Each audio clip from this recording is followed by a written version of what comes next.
Hello అండి. మా పాప అయితే ఎవరైనా స్టిచ్చింగ్కి బ్లౌజెస్ ఇచ్చిన ప్రతిసారి కూడా నా దగ్గరకు వచ్చి అమ్మ నా కోసమేనా డ్రెస్ స్టిచ్ చేస్తున్నావు అనేసి అనేది. అండ్ నేనైతే అవును నీకోసమే అనేదాన్ని అనమాట.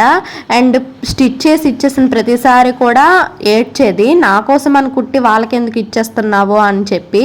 నేనైతే నేర్చుకున్న ఫస్ట్లో అయితే తన కోసం లంగా జాకెట్లు కుట్టానమాట. అవైతే ఒక్కసారి కూడా వేసుకోలేదు. అండ్ నేను కూడా నెగ్లెక్ట్ చేస్తాను. అందరూ రెడీమేడ్ డ్రెస్సులకి అలవాటు పడిపోయారు కదా, ఇంక ఇది కూడా కుట్టిన వేస్టే, వేసుకోదు అని చెప్పి నేనైతే స్టిచ్ చేసేదాన్ని కాదు. కానీ తను అలా అడిగేసరికి ఇంకా ఫైనల్గా అయితే స్టిచ్ చేయాలనిపించింది. ఈ బ్లౌజ్ పీస్ నేను తాంబూలం అందుకోవడానికి వెళ్ళినప్పుడు ఒకరైతే ఇచ్చారు. ఇది నాకు ఏ శారీకి కూడా మ్యాచ్ అవ్వదు. తను చిన్నప్పుడు మా అమ్మ ఇచ్చిన బ్లౌజ్ పీసులతో తనకైతే పట్టుపావడ స్టిచ్ చేయించాను. అండ్ దానిపైన బ్లౌజ్ అయితే కొంచెం షార్ట్ అయిపోయింది. అండ్ ఇదైతే ఆ లంగాకి మ్యాచింగ్ అవుతుందని నేనైతే స్టిచ్ చేశాను అనమాట. ఆ వారు ఇంకా అంతా స్టిచ్చింగ్ చేశాక కొంచెం పొడవైతే బాగుండేది అన్నారు. సో ఈ విధంగా అయితే కుర్చీలు అయితే పెట్టాను అనమాట. కరెక్ట్గా పర్ఫెక్ట్గా సూట్ అయ్యింది. దీని తలకు పిక్ అయితే పెడతాను చూడండి. వీడియో నచ్చినట్లయితే లైక్ చేయండి, సబ్స్క్రైబ్ చేసుకోండి. Thank you, bye.